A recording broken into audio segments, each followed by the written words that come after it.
When Vivian Blackwood pushed the divorce papers in front of me, her young secretary, the one she'd promoted not long ago, was leaning casually against the doorframe, a smirk playing on his lips that he didn't even try to hide.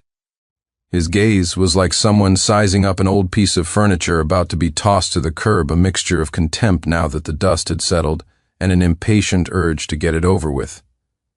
The overhead light in the living room was harsh and white, casting sharp, boardroom-like angles on Vivian's well-maintained face. Pressed under her fingertips wasn't just a few sheets of paper, but a certificate that could buy out my entire 2-year marriage, a check for $5 million. "Sign it?" Vivian's voice was flat, as if she were finalizing a routine contract clause. Her finger tapped lightly on the check, making a soft, crisp sound. "Give him his due. This money is enough for you to go back to that small town of yours and live comfortably for several lifetimes." She didn't even look at me. Her eyes were fixed on the agreement, as if confirming an insignificant number.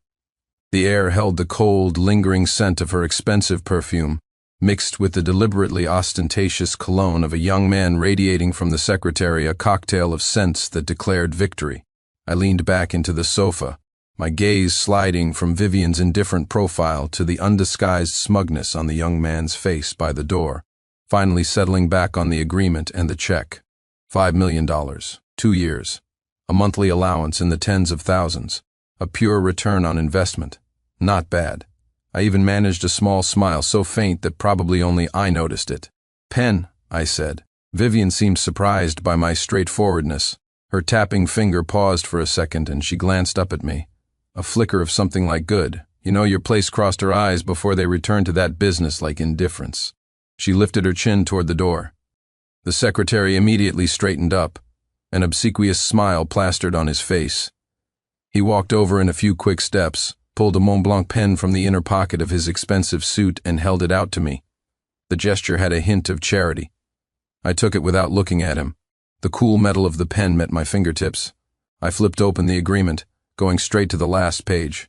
The signature line was blank, waiting for me to put my name down and end this 2-year-long farce that was a marriage in name but an investment in reality. Vivian's name was already there, signed with a flamboyant flourish that spoke of her usual need for control. The nib scratched against the paper with a soft whisper. I signed my name quickly, steadily. With the final stroke, it was done. The dust had settled. Vivian seemed to let out a breath, the tight line of her jaw relaxing slightly. She picked up the agreement, confirmed the signature, and then pushed it toward me along with the check. I folded the check and casually stuffed it into my pants pocket. The paper was light, almost weightless, yet it was a heavy proclamation of a newfound freedom. "Big V," the secretary immediately cooed, his arm wrapping around Vivian's waist with practiced ease. His voice was sickly sweet. "All taken care of? Are you tired? I booked your favorite Japanese restaurant for tonight." Vivian didn't push him away. She just gave a faint M&M, letting him half embrace her as they walked upstairs. She didn't spare me another glance. Her high heels clicked on the polished marble staircase, a crisp, hollow echo that grew more distant with each step, leading her away from this home she had never truly inhabited. I sat motionless on the sofa, listening to their footsteps ascend, a faint murmur of flirtation drifting down, followed by the soft click of the master bedroom door closing. The vast living room was suddenly empty, save for me and the cold, expensive silence. The overhead light was still blindingly bright, casting an unreal, detached sheen on the imported Italian furniture and the abstract paintings on the walls. This place had never felt like a home, more like a luxury hotel suite. And I was just a long-term tenant whose lease was up. I stood up. Without turning on any lights, I used the faint glow of the city's neon signs filtering through the window to navigate my way to my guest room on the first floor. My bag was already packed, sitting at the foot of the bed, a massive hiking backpack. Inside were just a few changes of clothes I wore often, a couple of books, a laptop, and an old worn wallet I'd had for years. The things that were truly mine were pitifully few. The designer clothes, watches, and accessories that Vivian had someone deliver regularly, I hadn't touched any of them. They lay quietly in the walk-in closet, belonging to this space, not to me. I unzipped the innermost pocket of the backpack and tucked the folded check inside, placing it next to a yellowed photograph. It was a picture of my parents, the Clarks, standing in front of our old house, their smiles gentle. The cold touch of the check against the warmth of the photo created a strange contrast. I shouldered the bag and opened the door. The living room was still empty and silent. I gave this gilded cage one last look, feeling not a shred of attachment, and turned to leave. The heavy security door clicked shut behind me with a dull thud, sealing off that world completely. A biting late autumn wind hit my face, scattering the last traces of lingering perfume. I took a deep breath of the cold, crisp air, and it felt like it cleared my lungs. I pulled out my phone. The car I'd hailed with a ride-sharing app arrived quickly. The driver was a quiet, middle-aged man. Seeing my large backpack, he asked casually, "Catching a train, young man?" "Yeah." I got into the back seat, placing the backpack beside me. "To the high-speed train station." The car merged into the streets, still bustling with traffic late at night. Outside the window, the glittering city skyline flew backward. The silhouettes of skyscrapers looked like slumbering beasts in the darkness. This was Vivian's world, a world of ambition, speed, and cold, hard rules. I had briefly stood on its edge, like an observer. My phone screen lit up. It was a message from Vivian's young secretary, Ethan. I opened it. There was only a photo. It was him and Vivian in a dimly lit booth at some bar. His arm was around her shoulder, and he was making a tacky 5 sign at the camera, his face a mask of undisguised gloating and provocation. Below it was a line of text. "Thanks for making this happen. Sincere Big 5 and I are going to be very happy. You just go enjoy your retirement." The photo was dark, but the relaxed, even indulgent smile on Vivian's face was clearly visible. It was an expression I had never seen on her. With me, she had always been like someone fulfilling a serious contractual obligation. Efficient, precise, and devoid of extraneous emotion. I looked at the photo without any anger or jealousy. Just a sense of calm now that everything was settled. I even found it a little amusing. My finger hovered over the screen for a moment. I didn't reply, nor did I delete the conversation. Instead, I opened my contacts, found the name Vivian Blackwood, long pressed it, and tapped delete. The action was clean, without a hint of hesitation. After doing all that, I shoved my phone back in my pocket, rested my head against the cool glass of the window, and closed my eyes. The world went quiet, leaving only the monotonous hum of the wheels on the road, like a hypnotic drum beat. The high-speed train station was brightly lit, still full of people coming and going late at night. Red characters scrolled continuously across the massive electronic display. I picked up my ticket and walked into the waiting hall with my backpack. The air was a mix of greasy smells from fast food joints, the scent of disinfectant, and the exhausted aura of countless travelers. A woman's voice, crisp and clear, announced train information over the PA system. I found a seat in a corner and placed my bag at my feet. My phone vibrated in my pocket again. I pulled it out. It was a text alert from my bank. It notified me that a massive transfer of $5 million had just been deposited into my personal account. The memo line had only 2 cold words: compensation. Staring at that astonishingly long string of numbers, a strange feeling began to rise within me. It wasn't elation, but the relief of a heavy burden finally being lifted. This check, along with the allowance Vivian had deposited monthly for the past 2 years, and the returns from the prudent investments I'd made with the compensation money my parents had left me, all of it formed my ticket to freedom.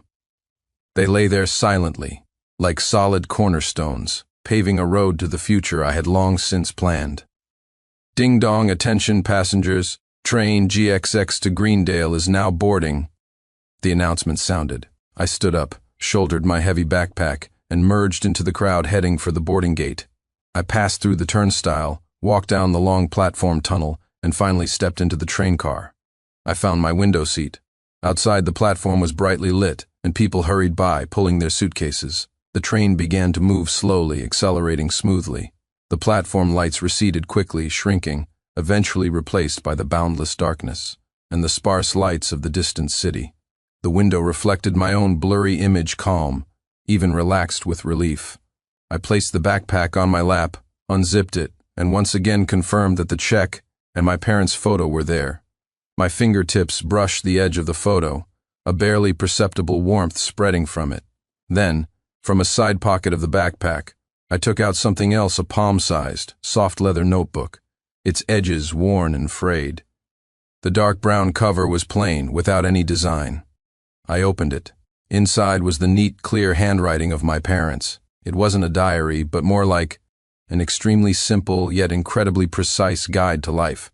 The first half was a record of family income and expenses, accurate to 2 decimal places. Every penny earned, every penny spent, even the price of a pound of greens was noted down. The second half contained practical and, one might say, shrewdly insightful investment tips and tricks they had accumulated over the years. How to tell if a project was reliable, how to read people by looking at their eyes, their hands, the way they talked about their goals, whether it was empty talk or real substance. How to stay calm during market fluctuations, how to calculate the balance point between risk and reward. The language was plain, with no lofty theories, but filled with the street-smart wisdom of survival. They were no financial tycoons, just 2 ordinary people who had worked diligently in a small town their entire lives. This notebook was their most humble attempt to leave me, their only son, a means of survival. It was the starting point and foundation for all my investments. Without it, there would have been no money to sponsor Victoria, and certainly not the crucial angel investment I had made in Vivian. My fingers gently traced the familiar handwriting, those simple proverbs about reading people, feeling as if they still held my parents' warmth. Vivian, Victoria. 2 vastly different faces flashed through my mind. Vivian, back then, had sat across from me, looking haggard, yet her eyes held embers that refused to die in the ashes of her failure. She spoke of her downfall with a terrifying calm. No complaints, only review and analysis. And Victoria? My memory snapped back many years. It was a sweltering September afternoon, the sun a blinding white. In the little diner run by Mrs. Shaw behind the university, an old ceiling fan stirred the thick, heavy air in vain. I had just finished my first day of freshman classes and was sitting at my usual corner table. My calculus textbook and notebook were open, the tip of my pen scratching on the paper, but my mind was drifting. After my parents passed away, this small diner and the compensation money in my bank account had become my entire world. The glass door was pushed open, letting in a gust of even hotter air. A figure walked in hesitantly. I instinctively looked up. It was a girl. She wasn't tall, and her frame was so thin she looked like she could be blown over by the breeze from the door. She wore a faded old t-shirt, equally faded jeans, and a pair of white canvas shoes that had been scrubbed clean. Her hair was tied in a simple ponytail. A few stray strands at her temples damp with sweat and stuck to her skin. Her face was pale, her lips dry, but her eyes were exceptionally bright, holding a cautious stubbornness and an ill-concealed anxiety. She stood by the door, her gaze quickly scanning the small diner, seemingly looking for something. Finally, her eyes landed on Mrs. Shaw, who was wiping plates behind the counter. She took a deep breath, as if mustering all her courage, and then walked over. Her steps were light, almost timid. "Ma'am?"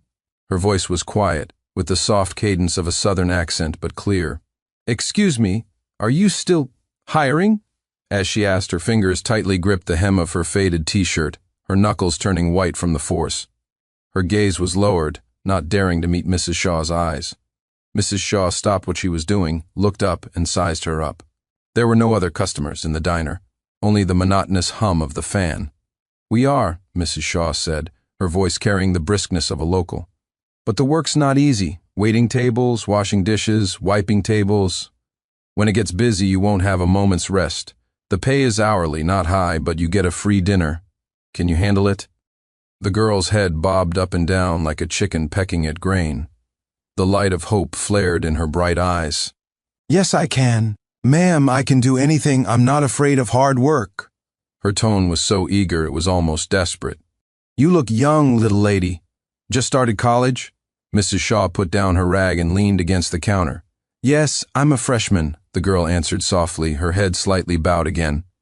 "What about your family? Do they know you're working? School just started." The girl was silent for a moment, her fingers twisting the hem of her shirt even tighter, her knuckles frighteningly white. After a few seconds, she said in an even lower, softer voice, "My tuition, I earned it myself.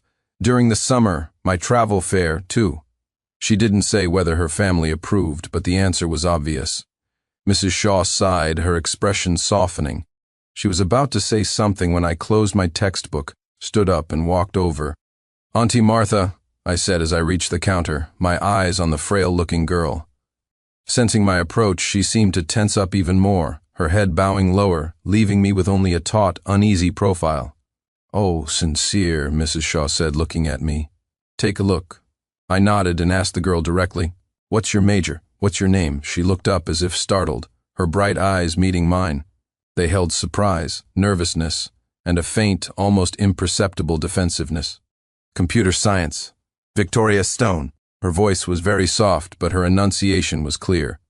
"Victoria Stone," I repeated the name, without any particular emotion.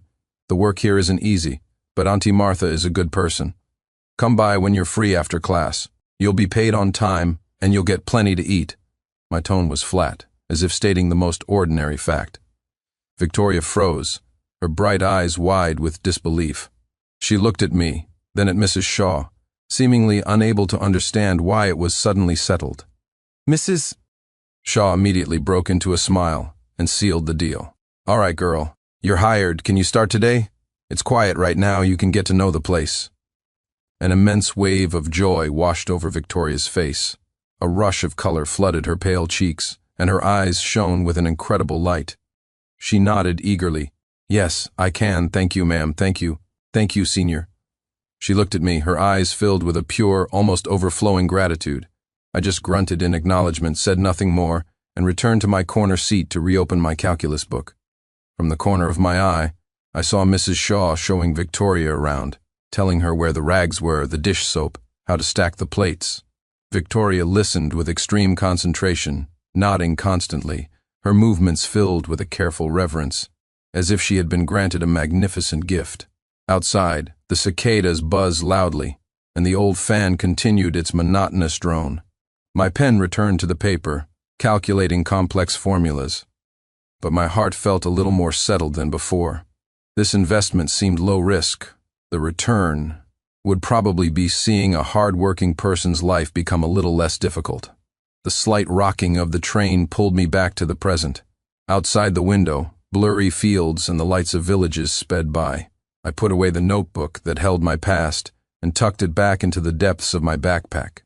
My body sank into the soft seat, and the fatigue of the long journey finally washed over me. My eyelids grew heavier and heavier. Before I drifted off, my last thought was, almost there. Soon. To that place with just a few tile-roofed houses and a small courtyard where I could plant some vegetables and go fishing.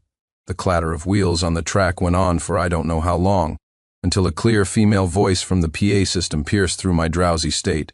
"Our next stop is Greendale Station. Passengers alighting at Greendale, please prepare to disembark." Greendale. The two words were like a magic spell, instantly banishing all fatigue. I shot my eyes open and sat up straight. Outside, the sky was the grayish white of a late autumn dawn. The morning light had yet to fully tear through the thick clouds. The outline of an old-fashioned platform emerged from the morning mist, the two large red words Greendale on the station sign standing out starkly against the gray-white background. Even the air seemed different, carrying the clean scent of soil and plants, a world away from the mix of exhaust fumes and concrete in the big city. I shouldered my heavy backpack and followed the sparse trickle of disembarking passengers out of the car. A cold wind hit my face, damp and chilly, but invigorating. Greendale Station was small, the platform old, the facilities simple, with only a handful of staff.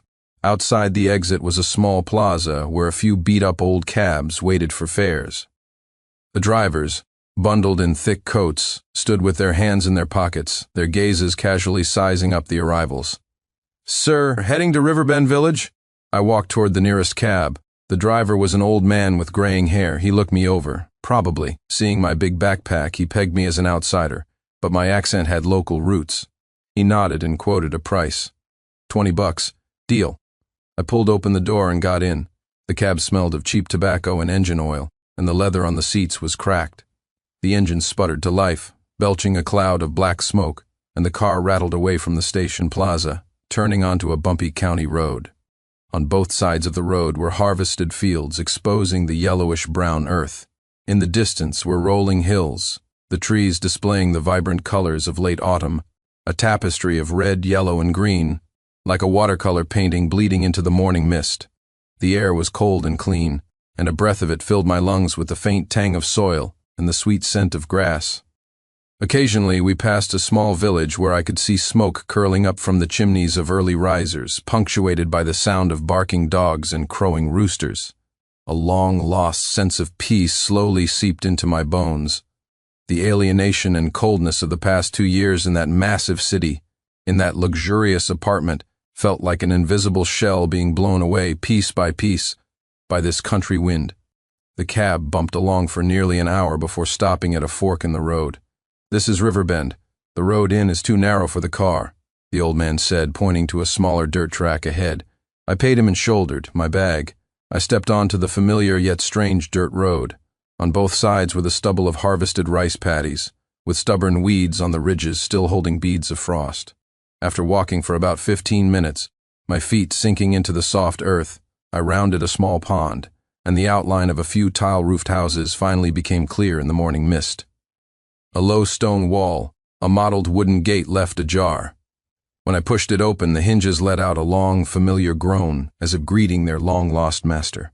The small courtyard was empty, with some rotting farm tools piled in a corner, and the ground scattered with dead leaves. The 3 tile-roofed houses facing the gate had some broken tiles on the roof, and the windows were covered in a thick layer of dust, reflecting the gray-white color of the sky. This was the old house my parents had left me. It stood there silently, bearing the marks of time, but also a heavy sense of stability that belonged to one's roots.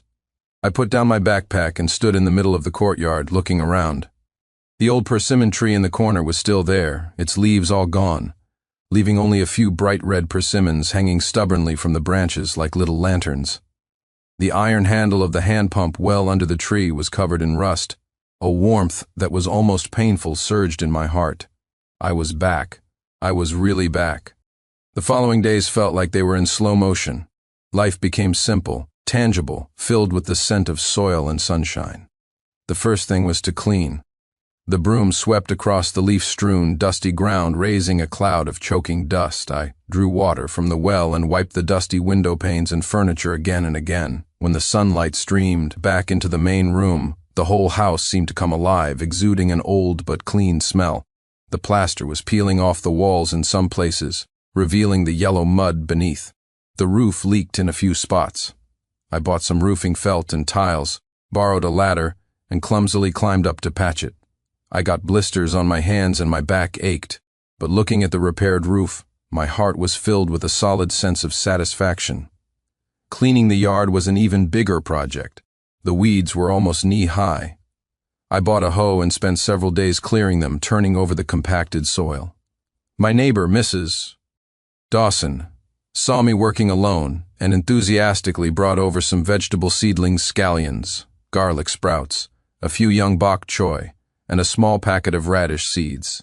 "Sincere, it's good you're back. It's good you're back."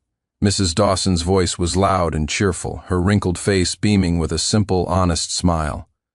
"This house has been empty for so long it's finally got some life in it. Planting vegetables is a good idea. You can eat them without worrying if you need any help. Just let Auntie Daisy know. Thank you, Auntie Daisy." I took the seedlings and seeds, a warmth spreading through me. Following Mrs. Dawson's advice, I created a small vegetable patch in a sunny corner of the yard.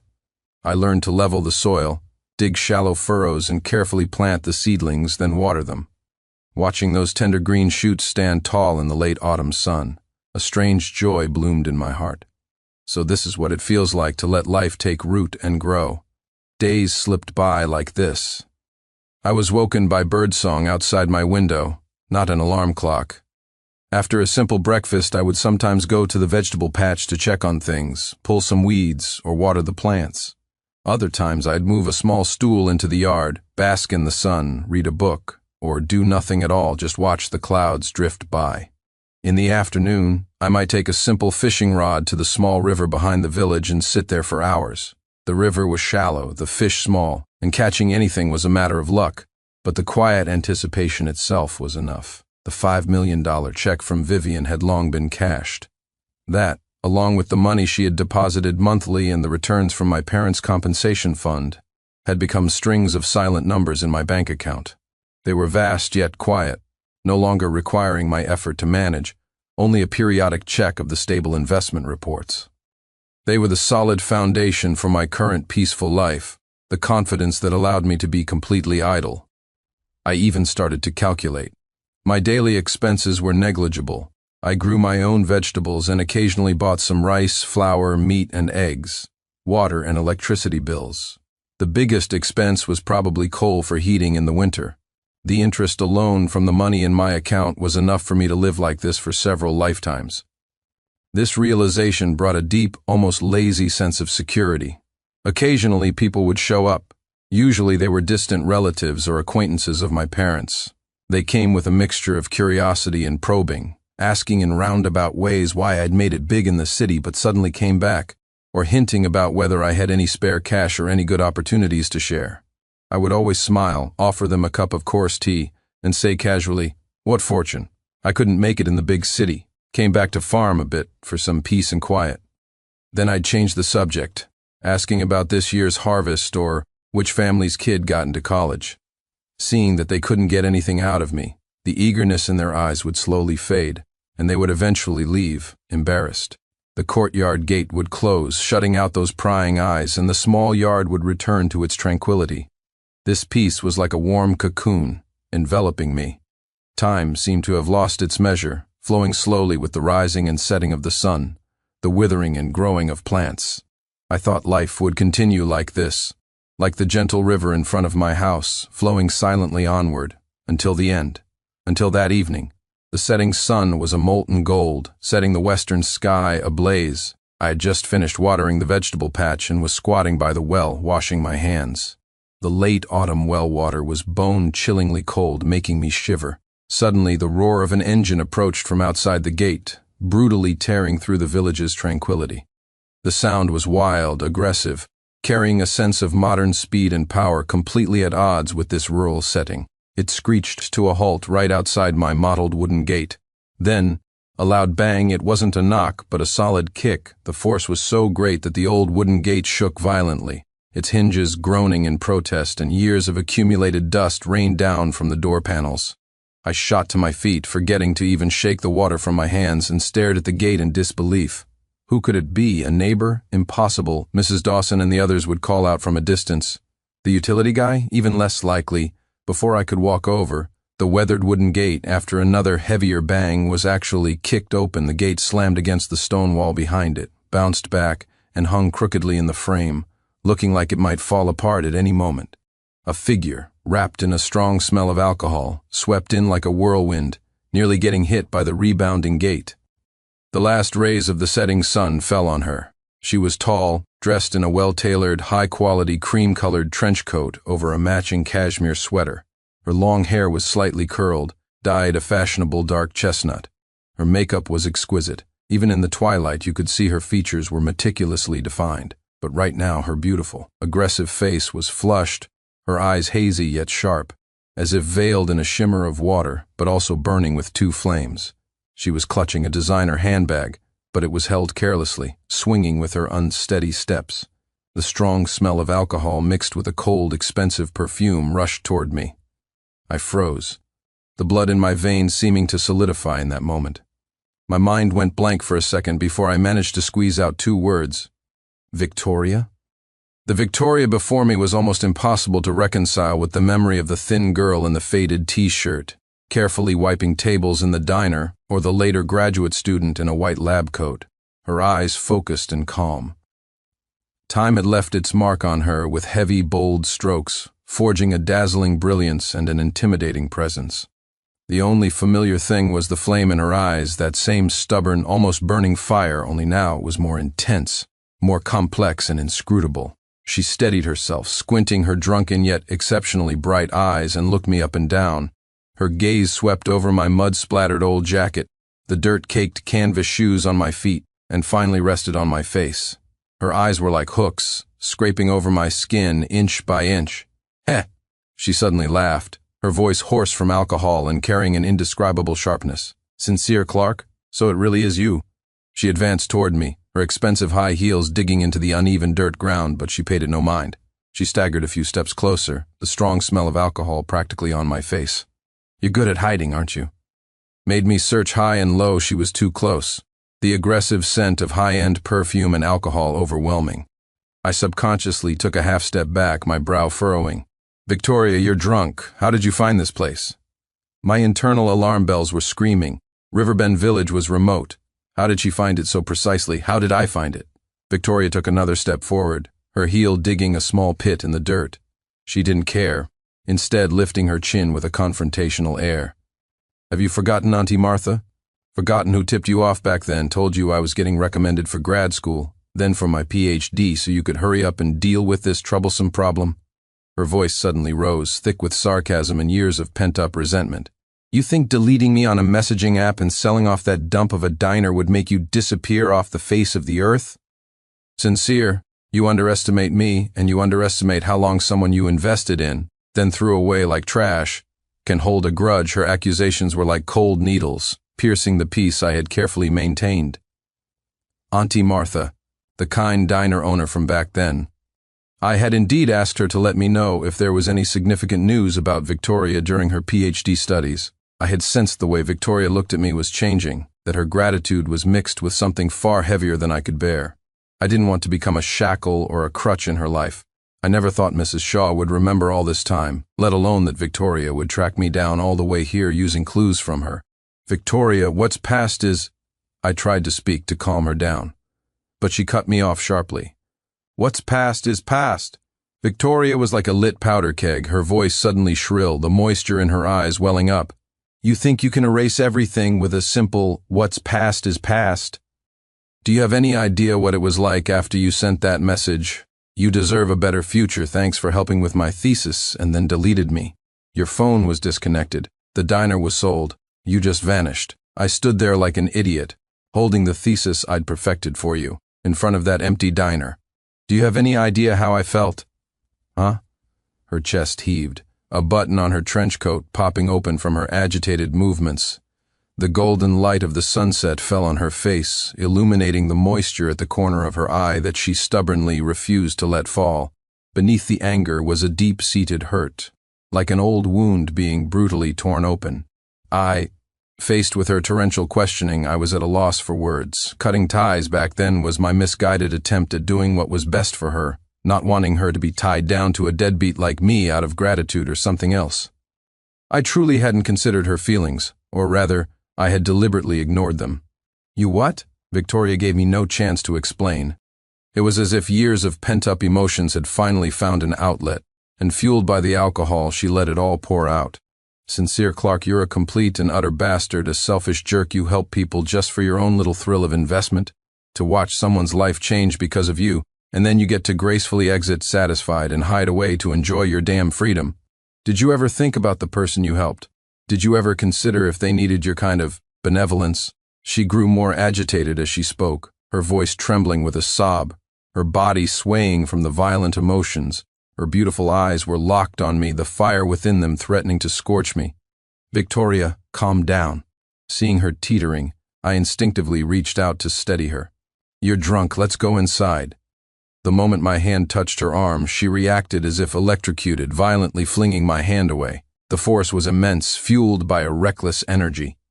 "Don't touch me," she screamed, and using the momentum of pushing me away, she lunged at me with complete abandon. Caught off guard, I staggered back, my back slamming hard against the cold stone edge of the well behind me.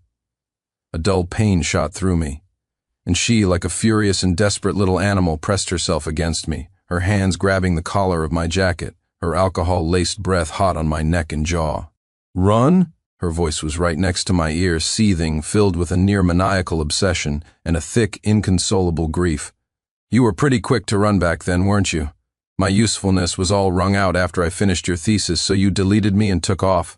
Sincere, life doesn't work that way." Her body was pressed tightly against mine, radiating a startling heat and a soft touch. The mix of alcohol and perfume completely enveloped me. I tried to push her away, but the moment my hands touched her shoulders, she clung to me like a vine, even tighter. "What are you doing?" I was pinned against the well, unable to move, my voice turning grim. "What am I doing?" Victoria lifted her head, looking at me with hazy, drunken eyes. Her exquisite face was inches from mine, her red lips curving into a tipsy, mischievous arc. But deep within her eyes, Complex emotions I couldn't decipher churned anger, hurt, and a desperate, all-or-nothing resolve. Collecting a debt before, the words were out, her hand yanking my collar pulled down sharply. At the same time, she stood on her toes, and her scalding, alcohol-drenched lips crashed onto mine. Clumsy and brutal, it wasn't a kiss. It was more like an outburst, a branding, a domineering declaration. Our teeth collided, and it hurt. The potent smell of alcohol instantly invaded my senses. My mind went buzz, completely blank. My body instinctively fought back, trying to push her off, but she was wrapped around me like an octopus, her strength astonishing, fueled by a reckless desperation. In the chaos, my fending hand seemed to brush against the soft curve of her waist under her coat, drawing a muffled whimper from her, which only made her press against me harder. Her kiss had no technique, only a savage plundering and an air of desperate finality. The last ray of sunset sank below the horizon. The courtyard plunged into darkness, with only the dim yellow light from the main room casting a small blurry glow by the door. The sound of our ragged breathing, the rustle of clothing, and Victoria's muffled drunken sobs echoed in the silent courtyard. The cold stone of the well was at my back, the woman's hot, soft body and scorching breath in front of me, a collision of fire and ice. The last shred of my reason told me I had to stop this absurd charade immediately. I took a deep breath and with all my strength grabbed her shoulders and shoved her away from me. Victoria stumbled back several steps, her high heels slipping in the mud, nearly causing her to fall. She steadied herself by grabbing the old persimmon tree, panting heavily, her chest rising and falling dramatically.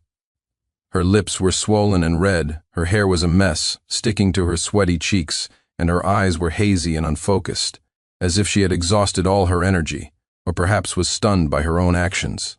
The courtyard was filled only with the sound of our heavy breathing, echoing in the gathering dusk.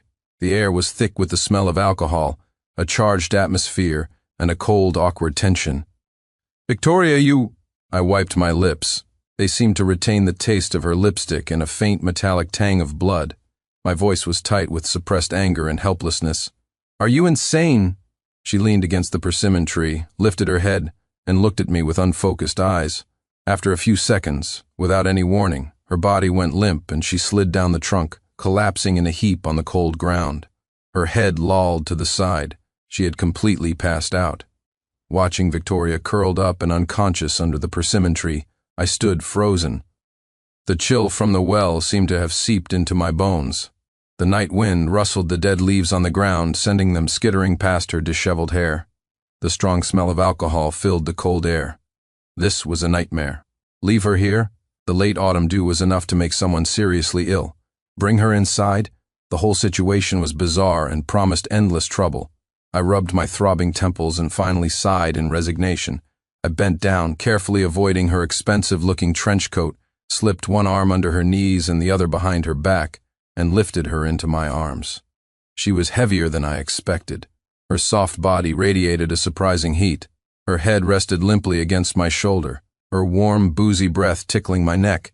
I carried her as steadily as I could, stepping over scattered dead branches and into the main room. The room was lit by a single dim, incandescent bulb.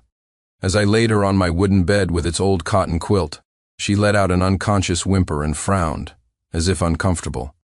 I straightened up, looking at her passed-out form. Her exquisite makeup was smudged under the dim light, her brow furrowed, her long lashes casting restless shadows on her eyelids. Her lips were still swollen and red. Stripped of her waking aggression and expensive armor, she now looked somewhat fragile, with a heart-wrenching familiarity, like the girl from years ago in the diner, who had turned pale with fear and helplessness after breaking a plate. The thought was fleeting, quickly replaced by a deeper sense of helplessness. Trouble. Big trouble.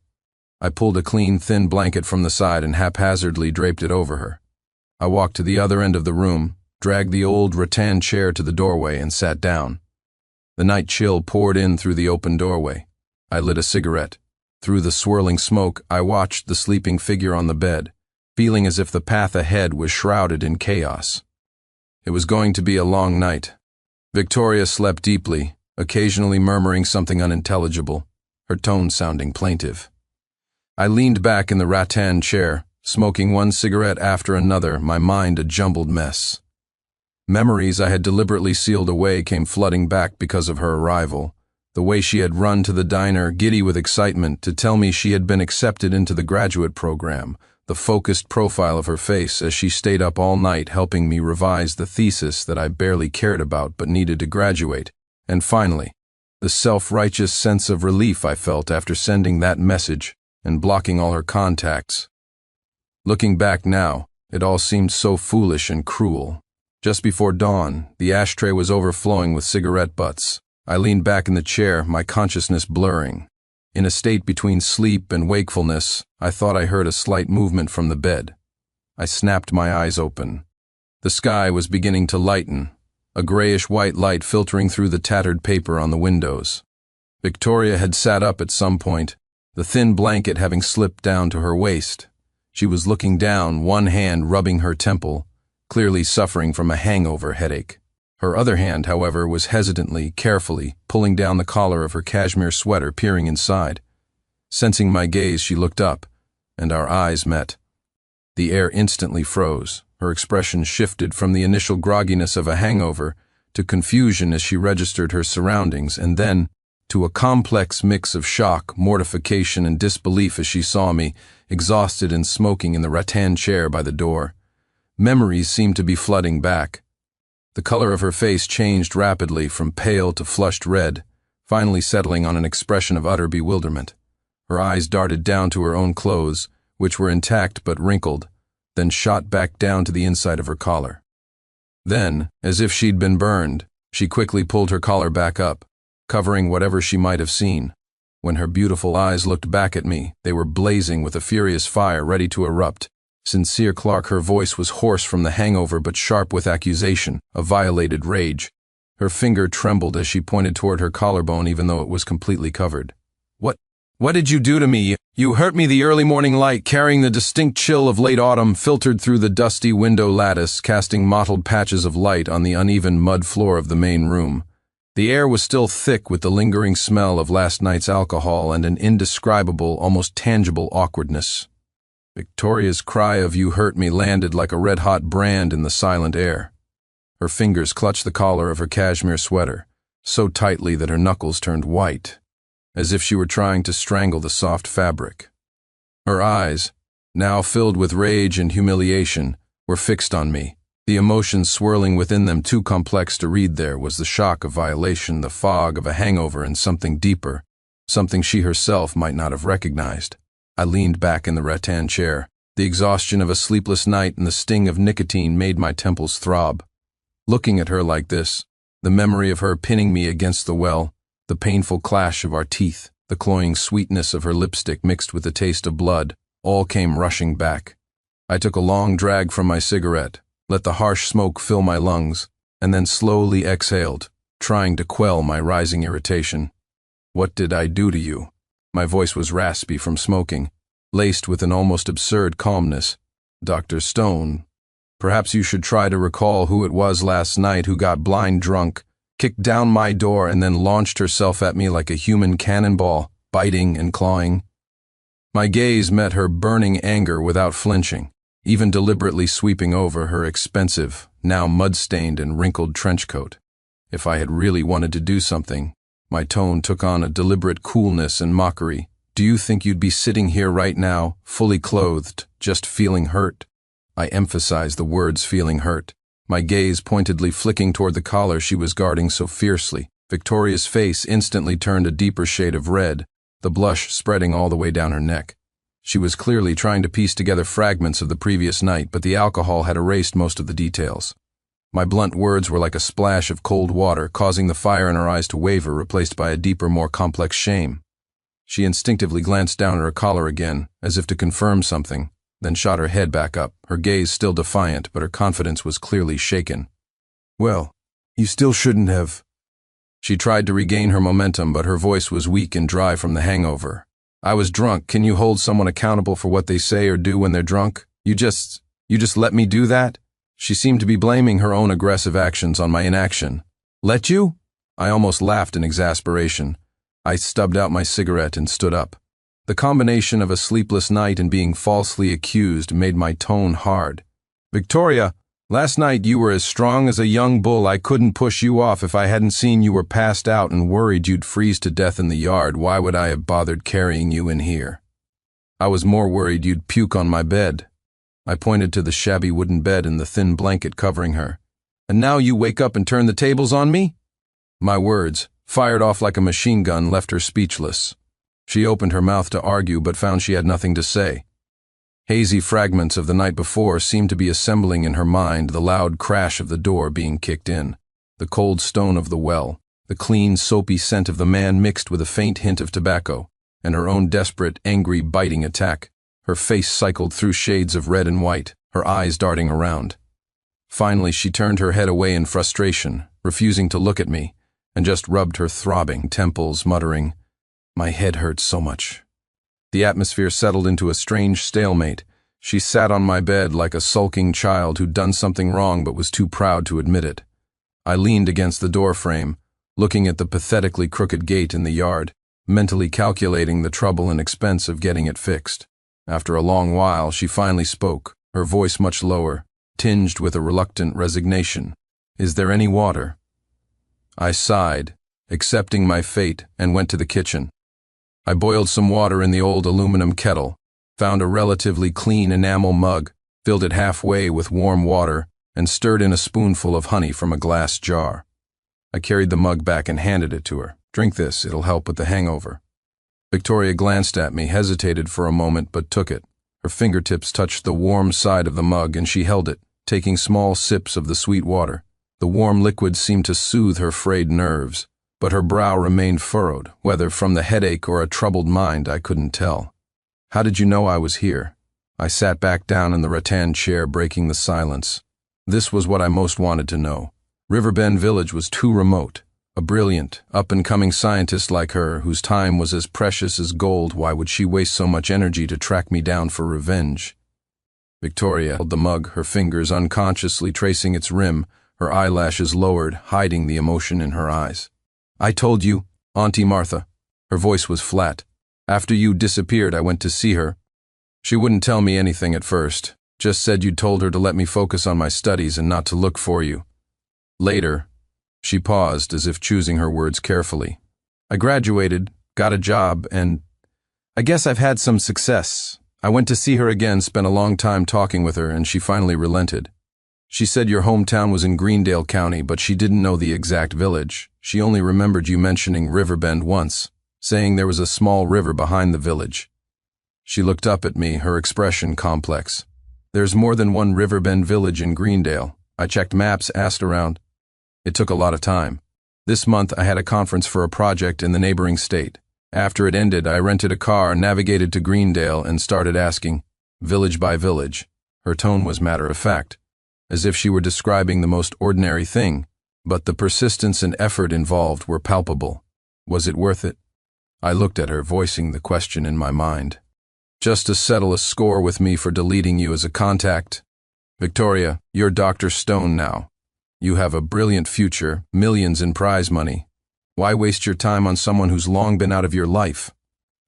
My voice held genuine confusion. Cutting ties was meant to prevent me from being a burden or a fixation for her. I thought time would wash everything away. "I'll be the judge of whether it was worth it." Victoria's voice suddenly shot up, like a cat whose tail had been stepped on. The calm she had just found was gone. She put the mug down with a clatter, her eyes burning as she stared at me.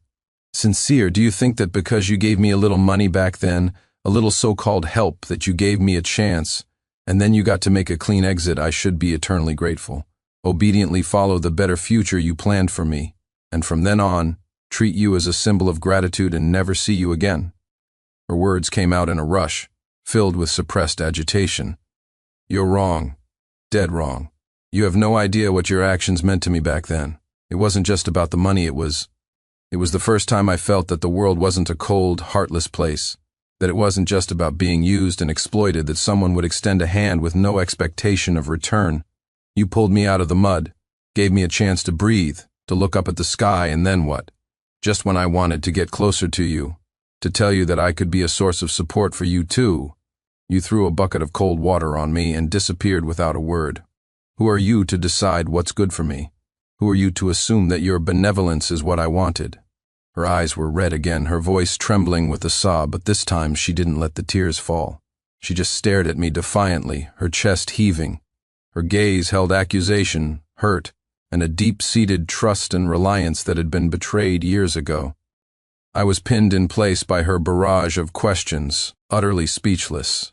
What I had self-righteously considered doing what's best for her, she described as a condescending act of charity and a cruel abandonment. For the first time, I clearly understood how deep a wound my seemingly decisive break had cut in her heart. The room fell silent again, filled only with the sound of Victoria's slightly ragged breathing. Outside, the sky had fully brightened. The faint sounds of early rising villagers and crowing roosters drifted in. After a long time, so long that the light in the room had become bright and clear, illuminating the tear tracks on her stubborn face, she suddenly took a deep breath, as if having made a decision. She wiped her face messily with her sleeve, then threw off the blanket and got out of bed. She was still a bit unsteady from the hangover, but she quickly stood up straight. Without looking at me, she walked straight to the door. Her exquisite high heels left clear prints in the dirt floor. She went to the old persimmon tree, bent down to pick up the expensive handbag she had dropped there last night, and dusted it off. I thought she was leaving. A strange sense of relief washed over me, even though the broken gate was a stark reminder that my troubles were far from over. However, Victoria, handbag in tow, did not head for the gate. Instead, she turned around and, with an air of unshakable purpose, walked straight into the small room next to the main one, my bedroom and study. "Hey, you!" I instinctively tried to stop her. Victoria completely ignored me. She stood at the door of the small room and glanced inside. A narrower single bed, an old desk piled with books and clutter, my hiking backpack in the corner. The room was small, even cramped. She frowned, clearly displeased with the environment. Then she did something that left me utterly dumbfounded. She tossed her handbag onto the desk with a thud. Then she started unbuttoning her trench coat. "Victoria, what are you doing?" I rushed over, my voice cracking. She had already unbuttoned the coat with swift efficiency. She took off the expensive cream-colored coat, casually draped it over the back of the desk chair, revealing the equally high-quality cashmere sweater underneath. Then, as if she were in her own home, she started looking around, seemingly searching for something. "Do you have a clean towel? And a toothbrush?" She finally looked at me, her tone as natural as if she were at a hotel reception. "I stink of alcohol, it's disgusting. I need to take a shower." As she spoke, she even lifted her sleeve to her nose and wrinkled her nose in disgust. I was completely baffled. "A shower? You want a shower here?" I couldn't believe my ears. "Victoria, get this straight, this is my house and—" I pointed to the broken gate. "You broke the door, pack your things, I'll find someone to take you back to town, or to the city, find a hotel." "The door's broken?" Victoria raised an eyebrow as if just noticing. She walked to the main room's entrance, glanced at the pathetic-looking gate and said nonchalantly, "Oh, I guess I kicked it a bit too hard. How much? I'll pay for it." As she said this, she actually pulled out a bulging, luxury-brand long wallet from the handbag on the desk. Judging by its thickness, it was stuffed with cash.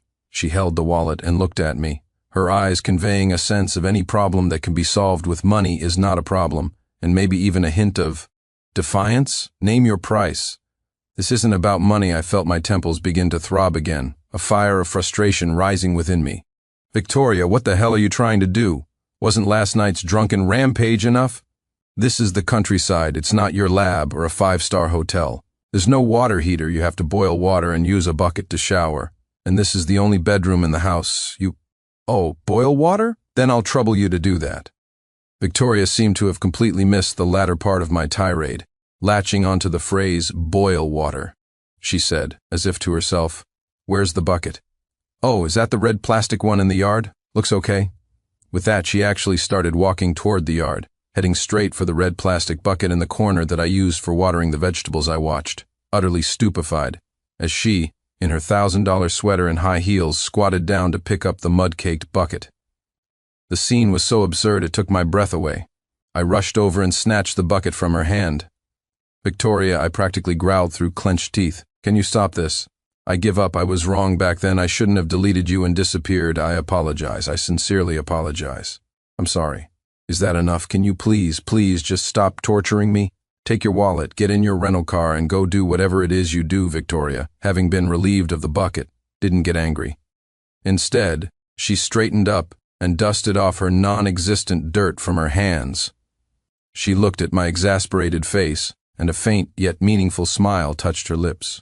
There was no triumph in it, but rather the sly satisfaction of a successful scheme. Apologize? She tilted her head slightly, as if examining an interesting specimen. Sincere, do you really think I came all this way and kicked down your door just to hear a flimsy "I'm sorry"? She took a step closer. The lingering smell of the hangover had faded, replaced by her own unique scent, clean yet resilient. Her gaze was sharp and direct, as if it could pierce through my carefully constructed calm.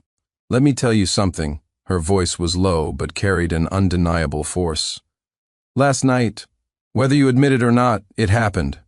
Her fingertip through the cashmere lightly tapped her collarbone, the very spot she had accused me of hurting this morning. This is the proof. Her tone was resolute. When I, Victoria Stone, do something, I see it through to the end. And more importantly, I take responsibility. She locked her eyes on mine, enunciating each word with perfect clarity. You invested in me back then. Now it's my turn to take responsibility for you. Responsibility for me? I was so stunned by her gangster logic that I couldn't find a single word to retort. As for a place to stay, she glanced around the dilapidated courtyard and old house, her eyes landing on the crooked gate. The door's broken. Perfect. Saves me the trouble of kicking it in next time she turned back to me. A gentle smile on her face, but the light in her eyes was like that of a hawk locking onto its prey. This place of yours, I quite like it. Quiet. Good for recuperating. And she paused, her gaze sweeping over the small patch of newly sprouted vegetables in the corner, then returning to my face, her smile deepening with a determined certainty. I quit my job. Victoria's voice was quiet, even carrying a hint of post-victory ease, but it was like a stone dropped into stagnant water, sending ripples of utter absurdity crashing through my mind. She quit her job, the Dr. Stone who was part of a major national research project, who held millions in prize money, whose future was dazzlingly bright. She quit to come to my rundown hovel with no water heater and declare she was going to take responsibility for me. I felt like I'd been struck by lightning. I stood frozen, the muddy red plastic bucket still in my hand, a wave of incredulous heat rushing to my head, my ears buzzing. What did you say? My voice was as dry as sandpaper. Victoria, get a grip, don't joke like that. Do you know how many people would kill for your job? I'm perfectly clear-headed. Victoria's expression was unusually calm, even carrying a sense of relief, as if a great weight had been lifted. She looked at me, the earlier aggression in her eyes gone, replaced by an almost stubborn clarity. Before last night, I might have hesitated a little. But when I kicked down that door and saw you standing here, her gaze swept over the desolate yet budding yard, fell on my mud-splattered old jacket and finally settled on my eyes. I knew I came to the right place, and I made my decision. She took another step closer. The chill of the late autumn morning was somewhat dispelled by the all-or-nothing heat radiating from her. The lab is great, the project is meaningful, and the money is good, she said slowly, as if stating a fact about someone else. But every day I'd be staring at those cold instruments and data, and my mind would be on this broken-down courtyard, wondering where the man who once gave me a hot meal and the peace to study, and then ran away like a coward, was hiding, living out his so-called peaceful retirement. She quirked her lips in a self-deprecating smile. Sincere, you underestimated the interest your investment generated in me. It's not something that can be measured in money. It was like a seed that grew into a giant tree, its roots all tangled around my heart. If I don't dig it up and see it clearly, I can never truly move on. So you just quit your job and came here? I simply couldn't comprehend her logic. Victoria, you're destroying your future. Do you have any idea what you're doing? My future? Victoria suddenly laughed, a laugh tinged with mockery and a strange freedom. I'll define my own future. I used to climb so desperately to prove myself to you, to everyone who looked down on me. Now, I've proven enough. She spread her hands in a gesture of strange nonchalance. The prize money is more than enough for me to retire peacefully many times over.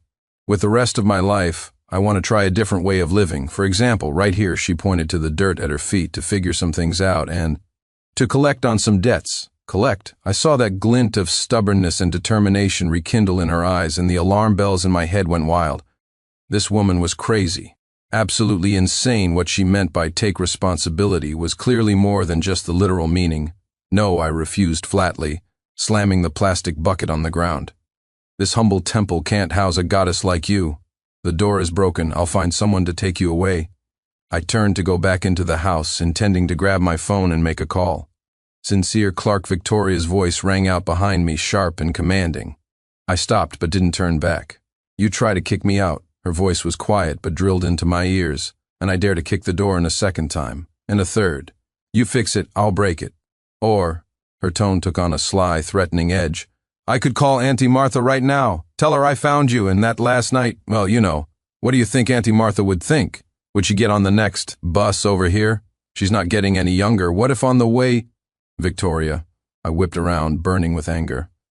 You're shameless, I learned from the best, Victoria said, crossing her arms and looking at me with an almost innocent smile. All's fair in love and war. Wasn't that the first lesson Professor Clark taught me?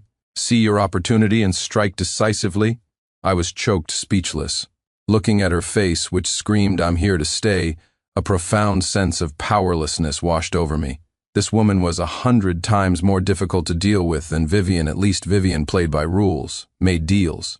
Victoria, when she set her mind on something, she was utterly ruthless and relentless. What do you want? I asked through gritted teeth. Simple. Victoria held up one finger, her smile radiant. First, I'm staying for a while. As for the room, she looked around. That little room next to yours looks fine. A bit run down, but it'll do after a cleanup. That's my storage room, I protested. Which is why it needs cleaning, she said, as if it were the most obvious thing in the world. Second, I need basic necessities. Clean sheets and blankets, a towel, a toothbrush. Oh, and most importantly, hot water. I need a shower. Now, immediately. She wrinkled her nose, sniffing her sleeve in disgust again, her tone bordering on a demanding tantrum. I'm about to suffocate from my own smell. Go boil some water. I looked at her, feeling like I was being roasted over a fire. I couldn't kick her out, couldn't win an argument, and she had me cornered with the Auntie Martha card. A huge sense of absurdity and the foreboding feeling of being dragged into a chaotic vortex pressed down on me. We stood in a standoff for a few seconds. Victoria just stood there, arms crossed, looking at me expectantly, her eyes clearly saying, go on, let's see who gives in first. Finally, I bent down in defeat, picked up the damn red plastic bucket, slammed it back on the ground in frustration, and then, without a word, stalked over to the firewood pile next to the kitchen. I started chopping wood, resigned. My movements were rough, sending wood chips flying. Victoria watched my furious wood chopping from behind, a sly, triumphant smirk playing on her lips. She said nothing more, but turned and actually began to inspect the cluttered little room. It was filled with farm tools, old pieces of wood, and several dusty cardboard boxes. She frowned, carefully stepping around the dust, and started moving some obviously useless junk outside. And so, on that late autumn morning, a bizarre scene unfolded in the dilapidated courtyard in Riverbend Village. A chic urban professional in an expensive cashmere sweater and high heels was clumsily hauling junk out of a room, while on the other side of the yard, a disgruntled man in an old jacket was swinging an axe with gritted teeth, venting all his frustration on the innocent firewood. The thud of the axe chopping wood and the scraping sound of junk being dragged across the floor mingled together, shattering the village's morning peace. The chickens at Mrs. Dawson's next door seemed to be disturbed, letting out a series of anxious clucks. Life, now completely out of my control, was forcibly dragged onto a new track by Victoria. The small room that was once full of junk was, under Victoria's deft hands, or rather, her brute force, actually cleared out. She despised my squeaky old army cot and made a call to the county town. That same afternoon, a small truck bumped its way down the road, delivering a brand new ergonomic single mattress, a full set of bedding, and even a simple canvas wardrobe. The delivery boy looked at the run-down courtyard and the woman in the cashmere sweater directing him with an expression of utter disbelief. Even more absurd was the hot water situation. Victoria could not tolerate the primitive life of mixing water in a bucket for a daily shower. After inspecting the large wood-fired stove in the kitchen and the hand pump well in the yard, she thought for less than half a day before making another call. The next day, a small construction crew from the county town arrived. They built a small hot water basin in the corner of the kitchen, connected it with pipes to the large pot on the stove, and installed a hand-crank pressure pump to the wellhead. The principle was simple: boil a large pot of water, which would stay warm from the stove's residual heat. For a shower, you'd ladle the hot water into the basin and mix it with cold water pumped from the well. It was still rudimentary, but at least it was better than hauling buckets back and forth. Watching the workers, I stood in the yard, my temples throbbing. Money, this was all money, that bedding set, the wardrobe, this minor hot water renovation. The money she was spending was enough for me to live comfortably in this small town for years. "Victoria, can you not be so extravagant?" I tried to reason with her. "I don't need any of this, I do," Victoria replied without looking back, busy directing the workers on installing the pump handle. "Quality of life is a basic human right. Besides, it's my money. Why are you so concerned?" She finally turned to look at me, a mocking smile on her face. "Don't worry, I won't touch the $5 million you got from selling yourself." I was so choked with anger I could barely breathe. I turned on my heel and went to the vegetable patch to pull weeds, venting my frustration. The material upgrades were just the beginning. Victoria invaded every aspect of my life in the most domineering way possible. She claimed my cooking was fit only for pigs and took over the kitchen herself. Surprisingly, she was an excellent cook, quick and precise with her seasonings, but her standards for ingredients were incredibly high. The few small green shoots in my vegetable patch didn't even register with her. "Sincere, the vegetables in this patch are malnourished, their growth is stunted, and they'll taste terrible," she declared, hands on her hips like a general inspecting the fields, critiquing my hard work. "And the variety is too limited. Where are the tomatoes, the cucumbers, the lettuce? I want them all planted," and so my vegetable patch underwent an unprecedented species improvement and scientific cultivation. Victoria somehow procured a pile of seeds and seedlings, even a few bags of organic fertilizer, and printed out detailed planting schedules which she taped to the wall of my main room, specifying which day to water, which to fertilize, and when to set up trellises. She was like a strict foreman, inspecting the patch daily without fail. If she found me slacking off or not following her scientific standards, she would point it out without mercy. "Sincere, this row isn't tilled deep enough. The roots won't be able to spread too much water. It needs to be moist, not waterlogged, don't you understand? These seedlings are too close together. Pull 2 of them out." I held my hoe, watching her squat by the vegetable bed, poking the soil with her fair fingers, her face a picture of seriousness. I felt a sense of existential despair. The Dr. Stone who designed complex system architectures in a top-tier lab was now obsessed with directing me on how to plant vegetables. What I found even more unbearable was her schedule management. I was used to sleeping in, basking in the sun, and fishing, living life as I pleased. Victoria, however, was a human alarm clock and supervisor rolled into one. "Sincere, at 7, get up, the early bird gets the worm. Sincere, the sun is perfect at noon, take the blankets out to air. Sincere, stop lying around, come for a walk with me by the river. A body in motion stays in motion. Sincere, it's 10 o'clock, lights out, staying up late is bad for your liver." Her constant nagging gave me a splitting headache. I felt like a schoolboy being disciplined. Resistance? Futile. She would stare at you with her clear eyes, unblinking, presenting facts and reasoning from the human biological clock to the principles of healthy living until you surrendered. Or, even more effectively, she would take direct action, like ripping my blanket off when I was trying to sleep, the cold, late autumn air jolting me awake instantly. "Victoria, are you crazy?" I would clutch the blanket, my teeth chattering from the cold. "You're the one with a problem." "A healthy routine is the foundation of a long life," she would retort, hands on her hips, righteous and with a hint of mischievous triumph. Our wars were fought on all fronts. The layout of the vegetable patch, what to have for dinner, what time to go to bed, even whether to prune the old persimmon tree in the yard. Anything could trigger a dispute. She was logical, sharp-tongued, and unyielding. I was bombarded by her twisted logic and relentless action, often left fuming but helpless. The days passed in this chaotic, noisy fashion. The late autumn chill deepened, but the vegetable seedlings, under Victoria's scientific management, grew lush and vibrant, full of unseasonable life. On the surface, I was still resistant, still saw her as a colossal nuisance who had fallen from the sky. But deep down, something was quietly changing. For instance, when she wore one of my faded old shirts, sleeves rolled up, clumsily wielding a hoe, insisting on learning how to build a trellis for the tomatoes, and ended up with her hands covered in mud and a black smudge on her face that clumsy yet earnest sight would make me stare, as if seeing the girl who had carefully wiped tables in the diner all those years ago. For instance, although she complained about my cooking, whenever I came back with a few small fish from the river, she would excitedly figure out the best way to cook them, and the fish soup she served would be exquisitely delicious. While drinking the soup, she would narrow her eyes like a contented cat, and occasionally mutter a compliment, the fish is fresh. And for instance, sometimes I would wake up in the middle of the night for a drink of water and see the light on in her small room. Pushing the door open, I'd find her curled up in her new blankets, a laptop on her lap, the screen flickering with complex diagrams and code. Her brow would be furrowed in deep concentration, completely immersed in another world.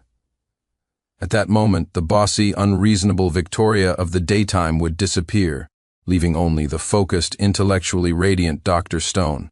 I would quietly back out, leaving a small nightlight on for her. This contradictory feeling grew stronger. The annoyance was real, like a still pond being violently disturbed by a vibrant, reckless stone. But my stagnant life also seemed to have been stirred into motion by this stone's arrival. A long-lost feeling of being alive, filled with the messy reality of daily life, was quietly growing amidst the chaos. I deliberately ignored this feeling, continuing to bicker with her every day, trying to annoy her into leaving. Until that afternoon. The sky was overcast, a fine cold rain falling. It was the perfect weather for napping. I was wrapped in my blanket, fast asleep. In a daze, I felt someone shaking me. Sincere, wake up, it was Victoria's voice, sharp and urgent. I rolled over impatiently, pulling the blanket over my head. Don't bother me, it's raining, perfect for sleeping. Sleeping? This is no time for sleep. There's been an accident. Victoria's voice grew louder, and with undeniable force she ripped the blanket off me. The cold air hit me and I was instantly awake. I sat up, furious. Victoria? What's wrong with you now? Look. Victoria ignored my anger and shoved her phone in my face. The screen showed a push notification from a local news app. The headline was alarming. Breaking major landslide on the mountain road connecting Greendale County to the city. Multiple vehicles buried traffic, completely cut off, rescue operations underway. My heart sank. All sleepiness gone. There were only 2 roads out of Greendale County. A longer, safer provincial highway, and this shorter but treacherous mountain road. The car Victoria had rented was parked at the village entrance. She had been talking about going to the city to buy some things just a couple of days ago. Your car, I blurted out, my voice tight. The car is fine, it's at the village entrance, Victoria said quickly, her finger swiping across the screen to open the news article, her face grim. But look at the time. The landslide happened around 2 p.m. Auntie Martha took the bus to the city this afternoon to see her daughter. She takes the bus that runs on that route. Auntie Martha, the name was like a bolt of lightning, shattering my stupor. After my parents died, it was Mrs. Shaw, this uneducated but kind woman who had taken me in with her simple warmth, helped me run the diner, and gave me a place to stay when I was most lost. She was like family to both me and Victoria. The horrific images in the news and the rising casualty numbers were like ice water poured over me. Fear seized my heart. Her phone call, Auntie Martha's phone. My voice was strained, and my hands fumbled for my own phone, my fingers trembling. I already tried, it's off, it keeps going straight to voicemail. Victoria's voice also held a faint tremor. She had obviously seen the news before me, and had already tried to make contact. Call her daughter, quick. I forced myself to calm down, quickly scrolling through my contacts to find her daughter Lena's number and dialed. The long, agonizing rings echoed in my tense nerves.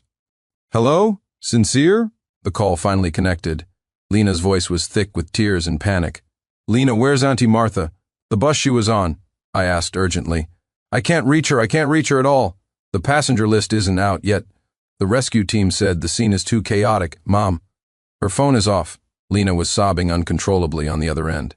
Sincere, I'm so scared. What do I do? Don't panic, Lena, don't panic. I took a deep breath, trying to keep my voice steady. We're on our way, you stay home, don't go anywhere, let us know immediately if you hear anything. I hung up and looked at Victoria. We saw the same heavy anxiety in each other's eyes. Outside, the cold rain fell. The situation on the mountain road was unknown, and it was dangerous. But Mrs. Shaw was there. I'll drive, Victoria didn't hesitate for a second, turning to rush out, not even bothering to change out of her slippers. Wait, I grabbed her arm. It's raining hard and the road is slippery. The mountain road is definitely more dangerous. Now I'll go, you stay here and wait for news. Mrs. Shaw had been kind to me. I couldn't let Victoria risk her life. You'll go? Victoria yanked her hand away and glared at me, her eyes as sharp as knives. Can you even drive? Do you have a license? Do you know the safest way to navigate a mountain road? Are you going to be a help or a hindrance right now? Her rapid-fire questions pinned me to the spot. It was true. I didn't even have a driver's license. I had always taken taxis or trains, never thinking I'd need to drive myself. I know the roads better than you. I have experience. Victoria's tone was firm and decisive.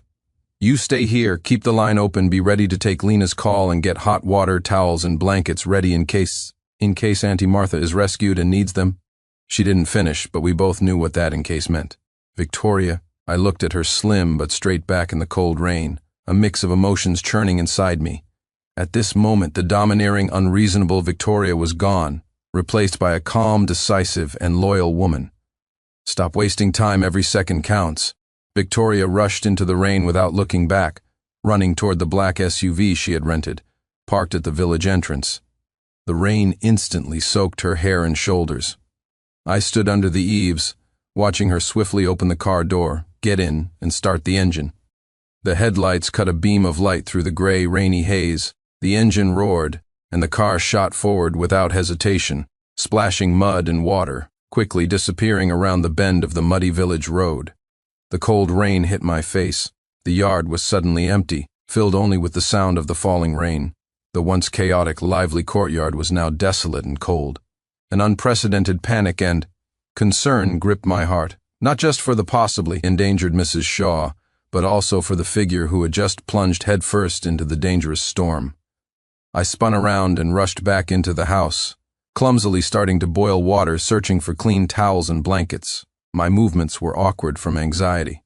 My mind was a mess, filled with the image of Victoria's resolute back as she ran into the rain, and Mrs. Shaw's kind, smiling face.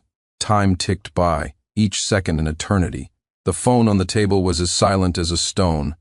I paced back and forth in the main room, my eyes glued to the small road leading to the village entrance, hoping to see the beam of headlights pierce the rain at any moment. The rain grew heavier, and the sky darker. Anxiety coiled around me like a vine, tightening its grip. I began to regret not stopping her more forcefully. That mountain road, the heavy rain, the landslide, any one of those things could be fatal. Just as I was about to be consumed by anxiety, the phone screen finally lit up. It was Victoria's number. I practically lunged for the phone, my finger trembling as I swiped to answer. Hello, Victoria, what's going on? Victoria's voice came through, tired and damp with rain, but steady. I found her. I found Auntie Martha. The heart that had been in my throat dropped halfway back into my chest. The immense relief almost made me buckle. How is she? Is she hurt? She's okay, minor injuries, just terrified. Victoria's voice was also tinged with relief and lingering fear. The bus she was on was pushed into a ditch by the mudslide. The doors were jammed, and she was trapped inside. The rescue team just got her out. She has some scrapes on her arm and a sprained ankle, and she's badly shaken. But she's conscious. We're in an ambulance on the way to the county hospital. Now, thank God. Thank God, I murmured, leaning against the table to steady myself. I felt completely drained, left with only the exhaustion of post-crisis relief. Do you have everything ready? Victoria asked. Yes, hot water, towels, blankets, everything good. We should be at the county hospital emergency room in about half an hour. Meet us there. Victoria gave her instructions crisply, then seemed to turn and say something to someone else, before hanging up abruptly. Listening to the dial tone, I stood stunned for a few seconds, then sprang into action as if wound up. I filled a thermos with boiling water, grabbed the clean towels and thick blankets, locked the still crooked gate, and rushed into the rain, my feet sinking into the mud as I ran to the village entrance. I got lucky and managed to flag down a three-wheeler heading to the county town to deliver goods. I paid the driver double to get me to the hospital as fast as possible. Sitting in the bumpy back of the vehicle, cold wind and rain blew in. I hugged the thermos and blankets, watching the rain-streaked, blurry fields fly by outside the window, my mind in turmoil. The agony of the past hour had been a nightmare. And Victoria, the Victoria who had, in a moment of crisis, unhesitatingly rushed into danger, calmly found the person she was looking for, and arranged everything. Her image for the first time was so clear, so powerful, shattering all my previous labels for her troublemaker, unreasonable, crazy. She wasn't crazy, she just knew what she wanted more than anyone else, and at critical moments possessed an extraordinary courage and sense of responsibility. When I arrived at the county hospital's emergency room, it was a scene of chaos. I immediately spotted Victoria sitting on a bench in the hallway. She was soaked to the bone, her hair plastered to her pale face, her expensive cashmere sweater and pants covered in mud. She was wearing only one slipper. Her other foot was bare on the cold floor.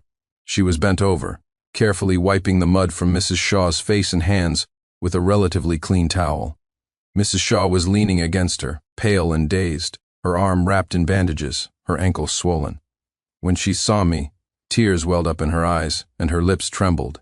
Sincere, "Vicky, Auntie Martha, it's okay, you're safe now." I rushed over, put down the thermos and blankets, wrapped the thick blanket tightly around her, and poured her a cup of hot water. "Drink this, warm up. It's all thanks to Vicky." Mrs. Shaw clutched the cup, tears streaming down her face.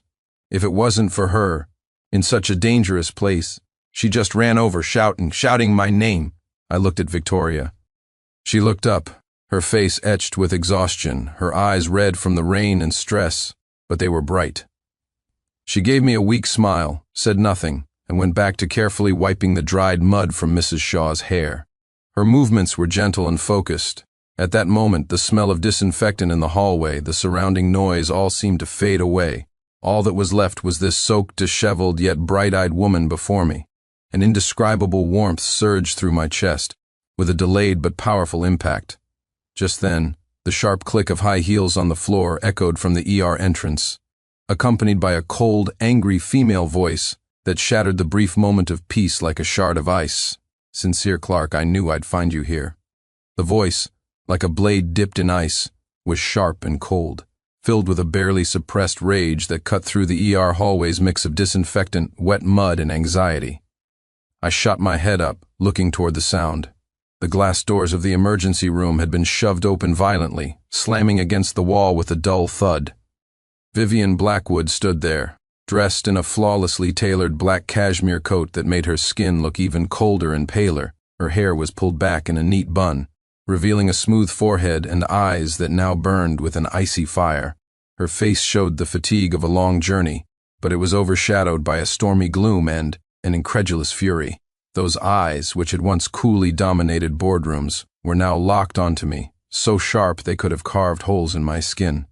What was she doing here? How did she find this place? Greendale County Hospital ER at this time. A massive wave of shock seized me like a cold hand clamping around my throat. The hand holding the blanket froze mid-air. I was completely stunned. Vivian's gaze lingered on my face for a full 3 seconds, the cold scrutiny in her eyes almost freezing me solid. Then her gaze slowly shifted. It swept over Mrs. Shaw, who was wrapped in a blanket, still shaken and sobbing beside me. Finally, it landed next to me on Victoria, who was soaked, covered in mud, barefoot, and wiping Mrs. Shaw's hair with a towel. Victoria had also heard the commotion and looked up. Her face was still weary and worried, but the moment she saw it was Vivian, her bloodshot eyes instantly filled with a cold, undisguised vigilance and hostility. She didn't move, still half squatting, but her fingers holding the towel tightened slightly. The two women's gazes collided in mid-air. There was no sound, but it was as if invisible sparks were flying. On one side was the exquisitely dressed, cold urban elite. On the other, the disheveled but sharp-eyed, stubborn, beleaguered PhD. The contrast was too stark, too bizarre. Even the busy hospital staff and other patients slowed down, casting curious glances their way. Vivian's lips pressed into a thin, pale line. She looked at Victoria's state, at the natural, close proximity between us. at her bare foot on the dirty floor. The fire in Vivian's eyes blazed higher, mixed with extreme disgust and a sense of being offended. She walked toward us, her expensive pointed toe heels clicking sharply on the terrazzo floor, a menacing tap-tap sound like a war drum. She stopped 2 steps away, looking down at us. Her gaze returned to my face, her voice so cold it could freeze water. "Sincere Clark, you've really outdone yourself." Her voice was low but seethed with a chilling rage. "I wondered why you left so readily. So, you had already found your next meal ticket, hiding in this backwater town, playing this hero saving the damsel melodrama." Her gaze swept contemptuously over Victoria's muddy clothes and bare foot, a mocking sneer on her lips. "Quite a unique taste you've developed. Gave up a good life for this country bumpkin flavor? What, was serving one rich woman not enough? You wanted to raise a hick, too?" Vivian, the blood rushed to my head. I cut her off, my voice sharp. "Watch your mouth. This isn't the place for you to make a scene. I'm making a scene." Vivian laughed as if she'd heard the world's greatest joke, her voice suddenly rising, drawing more attention. "Sincere, you took my money and ran back here to fool around with this kind of woman, and you have the nerve to tell me I'm making a scene?" She pointed a finger at Victoria, almost poking her in the nose. "Who is she, huh? When did you two get together?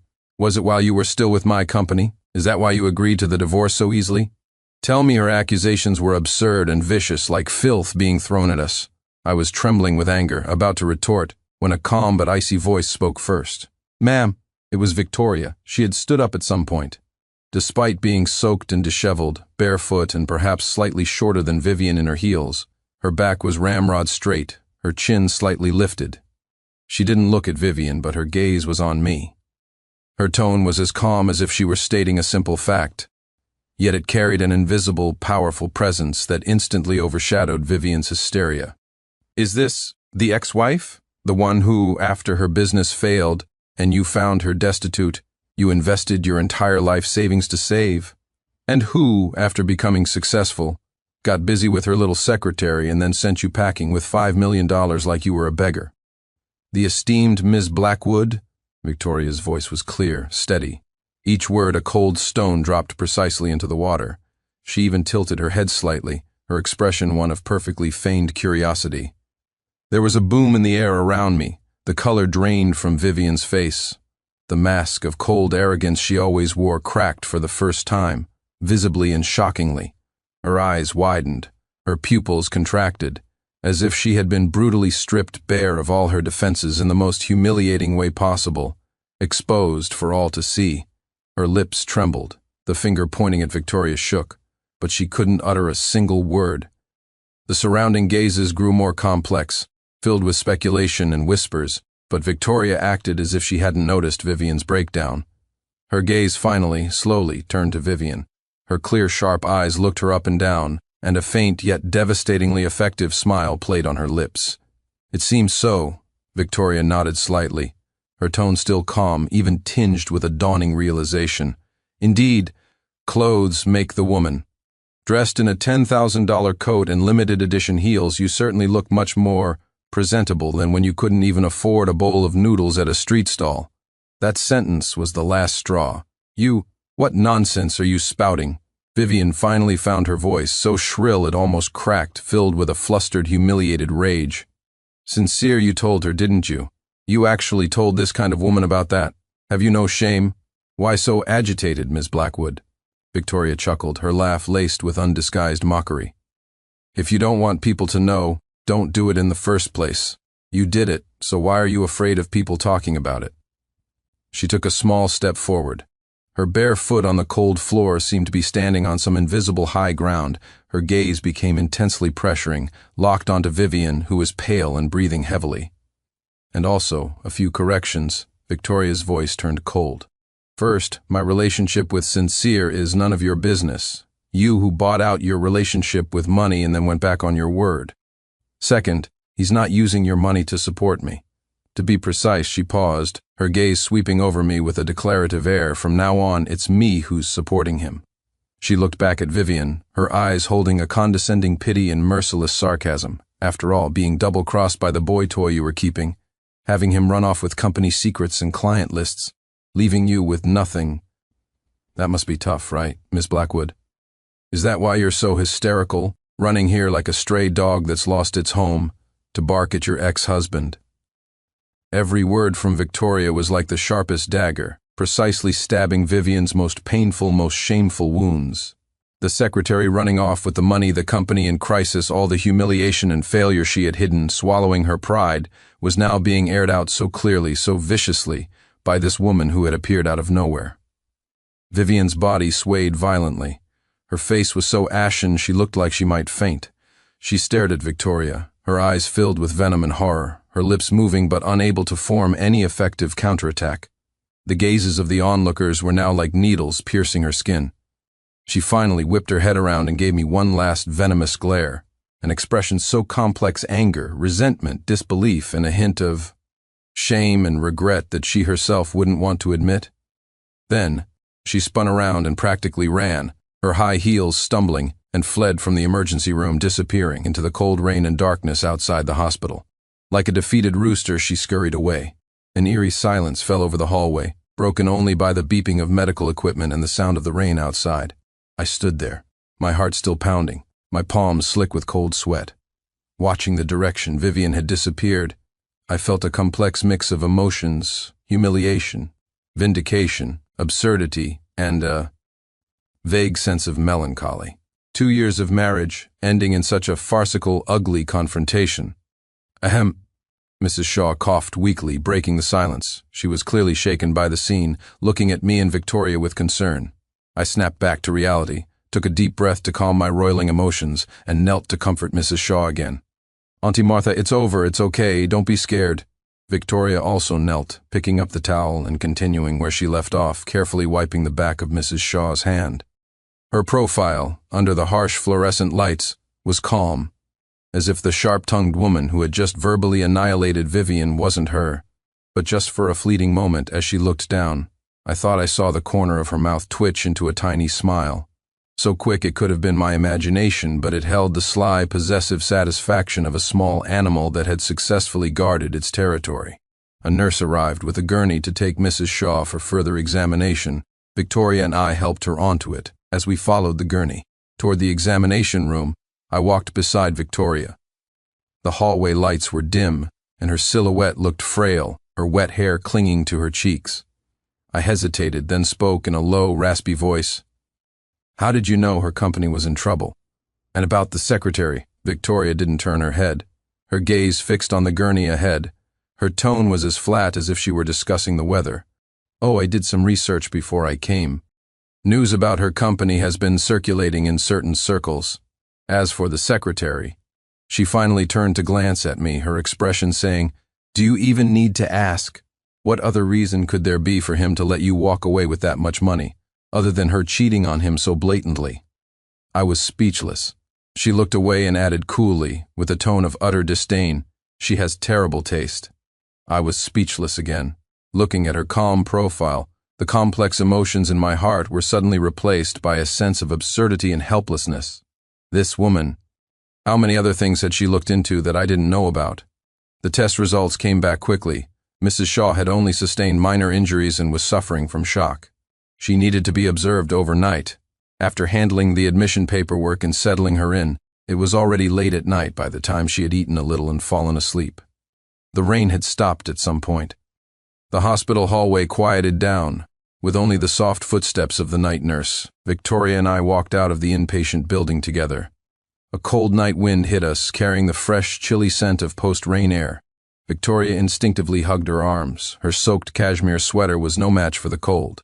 I took off my own relatively dry old jacket and handed it to her. Victoria paused, looked at the jacket, then at me.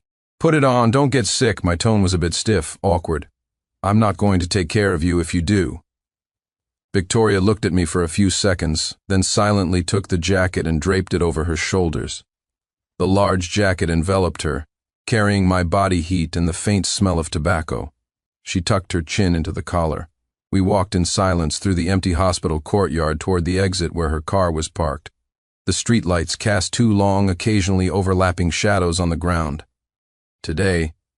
"Thank you," I said, my voice low and hoarse, my eyes on the rain-washed pavement ahead. Thank you for risking yourself to find Mrs. Shaw, and thank you for defending me, even if the way she did it was shockingly intense. Victoria's steps faltered for a moment, then she continued walking. After a while, she let out a soft M&M in response. Her voice was muffled by the wind. When we reached the car, she unlocked it. As she opened the driver's side door, she suddenly turned to face me. The streetlight cast shifting shadows on her face, but her eyes were incredibly bright.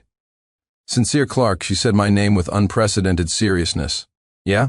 She was never good enough for you," Victoria said, looking straight into my eyes, her words clear and precise. "Not then, and especially not now."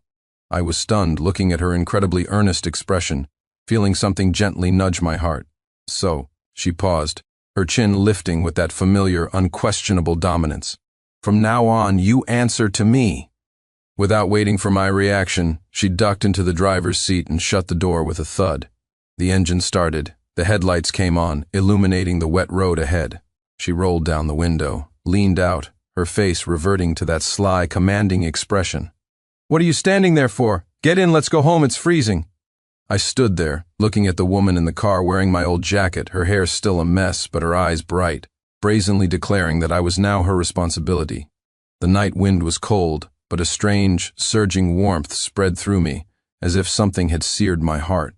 On impulse, without arguing, without hesitating, I pulled open the passenger door and got in. The car pulled smoothly out of the hospital and onto the quiet county road. The heater was on full blast, mixing with the dampness from her clothes and the smell of my old jacket. Victoria drove with concentration, her profile softened by the faint light of the dashboard. Outside was the deep post-rain darkness, but the car's headlights stubbornly cut through it, lighting the way home. I knew that some things, starting tonight, or maybe starting from the moment she kicked down my door, had changed completely. Vivian's drama might be over, but mine and Victoria's had clearly just begun, and it seemed the control was no longer in my hands. I leaned back against the seat and closed my eyes. Exhaustion washed over me like a tide. But this time, deep within the fatigue, there was no longer a dead emptiness, but a strange, almost resigned sense of peace. Whatever. So be it. Outside the car window, the wind rustled through the fields, carrying the faint sound of a distant dog barking. Time flowed like the water in the river behind the village, seemingly gentle, but covering a great distance before you even realized it. In the blink of an eye, 5 years had passed. Riverbend Village didn't seem to have changed much. The same low tile-roofed houses, winding dirt roads, and fields that changed with the seasons. But in other ways, it had changed a lot. The village now had a more stable broadband connection. Many families had built 2-story houses, and while the young people still mostly worked in the cities, the elderly and children who remained seemed to have a more content look on their faces. The biggest change, of course, was the courtyard at the east end of the village, Sincere Clark's place. The old wooden gate that Victoria had kicked down was long gone, replaced by a pair of sturdy yet rustic-style iron gates. Victoria herself had drawn the design and had a local craftsman make them. A small wooden plaque hung on the gate, with 2 slightly clumsy characters carved into it, Clark Residence. Rumor had it that it was the masterpiece of a certain little fellow. The dirt yard had been paved with flagstones. Along one wall, the vegetable patch that Victoria had once strictly scientifically managed had been expanded. Tomatoes, cucumbers, beans, and lettuce grew vigorously, and there were even 2 rows of strawberries. Next to it was a new grape arbor, its leaves lush in the summer, laden with clusters of green or purple fruit. Beneath it, a stone table and stools offered a cool resting spot. The other side of the yard had been turned into a small flower garden, with roses, hydrangeas, and a few other unidentifiable flowers blooming vibrantly in the sun. The old hand-pump well was still there, polished to a shine, with a vintage-style brass basin Victoria had bought placed beside it. The 3 old tile-roofed houses had also been completely transformed. The roof had new tiles, the walls were repainted, and the windows were replaced with double-glazed aluminum ones, bright and warm. The interior had wooden floors, running water, modern kitchen and bathroom fixtures, and even a small study partitioned off in a corner of the main room. Inside, 2 top-of-the-line computers sat side by side, one for Victoria's occasional urgent work or remote academic conferences, the other for Sincere to play games and check stock prices. It was now afternoon. The early summer sun filtered through the grape leaves, dappling the flagstones with light. A pot of freshly brewed jasmine tea sat on the stone table, steam curling from 2 white porcelain cups. Victoria, dressed in comfortable cotton and linen loungewear, her hair casually tied in a bun, was sitting on a stone stool. A slim laptop was in front of her, the screen displaying a complex molecular structure. She would frown in thought, then tap a few keys, completely absorbed in her academic world. The sunlight outlined her focused profile, which had lost some of its youthful sharpness and gained a gentle glow of motherhood, but her stubborn determination remained unchanged. Sincere was sprawled in a nearby wicker lounge chair, wearing a matching old t-shirt and shorts, and flip-flops. He held a tablet, but the screen was dark. His eyes were half closed as he enjoyed the lazy afternoon sun and the cool breeze, on the verge of falling asleep. This kind of idle leisure was his ultimate life goal. However, this tranquility was soon shattered. At a smaller stone table under the grape arbor, a round-headed little sprout in a tank top and shorts was frowning at his homework. His little brow was furrowed, his chubby fingers clutching a pencil, poking at the notebook and making whimpering sounds. Sigh. The little sprout let out a long sigh, his voice milky yet filled with a sorrow that didn't match his age. "This letter is so hard to write." No one paid him any attention. The little guy secretly glanced at his work-absorbed mother, then at his nearly asleep father. His lower lip protruded even more. He put down his pencil and started playing with his eraser, rubbing crumbs everywhere. Ahem, he cleared his throat loudly on purpose. Victoria's train of thought was broken. She looked up, annoyed, her gaze shooting over the top of her glasses with the scrutiny of a researcher looking at a failed experiment. "Max Clark, have you finished your phonics? What are you playing with?" The little guy, Max, immediately sat up straight and pretended to pick up his pencil. I'm writing. It's just, this G, it keeps falling over." Victoria put down her computer, stood up, and walked over to look at her son's notebook. One glance was all it took for her brow to furrow into a knot. On the page, the letter G was crooked, like a drunk worm, and it was completely outside the lines, almost crawling into the row above. Max Clark Victoria's voice instantly rose, filled with a stern, exasperated tone. "Where are your eyes? Can't you see the grid? The belly of the G should be round and stay in the middle box. Its tail should sit firmly in the bottom box. What is this?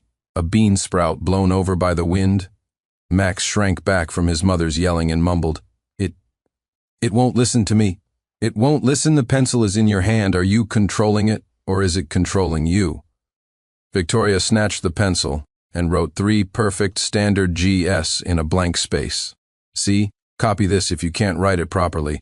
No ice cream for you this afternoon." Max looked at his mother's print, like handwriting, his face falling even further. He picked up his eraser and started erasing, muttering, "Mommy's G is too fat, mine is slimmer." Victoria glared at him, exasperated but helpless against her little trickster. I was fully woken by the commotion. I yawned and strolled over to watch the show. I glanced at my son's atrocious writing and couldn't help but tisk. "I say, Victoria." I leaned against the stone table, my tone gloating. "You're a genius scientist with an IQ of 160. Did your genetic factory settings miss a parameter? How come your son can't even write a simple letter without it looking like chicken scratch?" Victoria immediately turned her fire on me. "Sincere Clark, you have the nerve to talk. Are your genes not responsible? All you do all day is lie around like a corpse. Have you ever cared about your son's studies? All you do is make sarcastic comments." I shrugged, unconcerned. I'm providing him with a negative example, showing him that if he doesn't study hard, he'll end up like his dad, farming and sunbathing. I picked up Max's notebook, pointed at the crooked G, and spouted nonsense with a straight face. "But son, this G of yours, it's very creative, abstract, postmodern, clearly the work of a genius, much more artistic than the assembly line standard your mom produces." Max giggled, having found an ally, and nodded vigorously. "Yes, our daddy gets it." Victoria snatched the notebook back, glaring at me. "Sincere, if you cause any more trouble, go pull the weeds in the backyard." I immediately surrendered. All right, I'll shut up. You continue, Professor Stone." I winked at my son and collapsed back into my lounge chair to continue watching the show. Victoria took a deep breath, trying to suppress her anger. She picked up the pencil again and tried to speak to her son in a gentle voice. "Max, come on, Mommy will show you again. Look, the curve goes like this." Max blinked his big eyes, looking as if he half understood. After 3 more attempts, the little guy's G stubbornly maintained its artistic style. Victoria's patience finally ran out. She slammed the pencil on the table and asked the ultimate question. "Max Clark, tell me, who did you get your brain from?" "Huh?" My son and I, from the lounge chair, pointed at each other without hesitation and said in perfect unison, from him, her, the voices were firm, perfectly in sync. Max looked at his furious mother, then at his innocent-looking pretending father. His little lip quivered and he burst into tears. "Wah! I was picked up from the trash can. Victoria, me." Well, that stirred up a hornet's nest. Victoria scrambled to comfort her son, wiping his tears and promising him his ice cream was safe. I guiltily rubbed my nose and looked up at the sky. The sun was bright. The grape leaves were green, and the flowers in the yard smelled sweet. It was chaotic, but it was home. Victoria finally managed to calm down her crying son, settling him back on the stool with a slew of unequal treaties, including, but not limited to, double ice cream and an extra half-hour of cartoons. The little guy, sniffling, picked up his pencil again to launch another assault on his homework. She walked back to her seat, took a sip of the now lukewarm jasmine tea, and let out a long sigh, as if she had just fought a tough battle. Beads of sweat dotted her forehead. I had walked over at some point and was now fanning her with a palm leaf fan. Victoria glanced at me, said nothing, and enjoyed the momentary coolness before turning her attention back to the molecular formula on her computer screen. Her brow was slightly furrowed. She seemed to have hit a snag. I followed her gaze. The tangled lines and symbols on the screen were gibberish to me. "Stuck again?" I asked casually. Victoria replied vaguely, her fingers tapping unconsciously on the table. "There's an energy calculation that's not adding up. I've built the model 3 times. I was silent for a moment, looking at her focused, troubled profile. Then I spoke, my tone as casual as if I were asking about dinner. "Do you want me to open up another level of Deep Blue's computing power for you? They just upgraded their server array recently." Victoria's tapping fingers froze. She snapped her head up, her eyes sharp behind her glasses, looking at me with suspicion and disbelief. "Deep Blue? How do you have access to Deep Blue's computing power? That's the National Supercomputing Center." I looked away, continuing to fan her slowly, my voice still nonchalant. "Oh, it's nothing. I had some spare time and pocket money years ago, so I invested a little. Got a few points of technical dividend shares. I have an emergency contact channel with their board's secretarial office." I paused and added, "An anonymous one." Victoria's mouth opened as if to say something, but no words came out.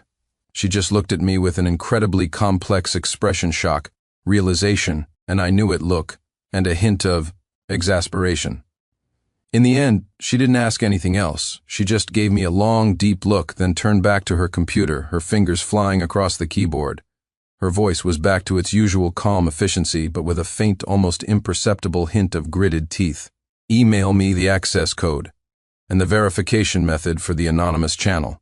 "Okay," I replied, pulling out my phone and slowly starting the process. The yard fell quiet again, filled only with the sound of keyboard clicks, the swish of the fan, and the grunts of a certain little fellow continuing his battle with phonics. The sun was warm. The days were long. I rocked the fan, looking at the woman beside me, her brow furrowed in concentration, and at my son on the other side, scratching his head over his homework. The once barren wasteland in my heart was now completely filled with this noisy, warm, trivial, everyday life. Fatten up a rich woman and then run. Who could understand this kind of happiness? I guess it's... After running in circles, you realize that the richest, most troublesome, and also the one you can't bring yourself to leave, had already kicked down your door, barged in, and righteously declared, "From now on, you answer to me." Oh well, so be it. I shifted into a more comfortable position in my chair, closed my eyes, and felt the gentle, intoxicating breeze of the early summer afternoon. This was my life now, and that was that.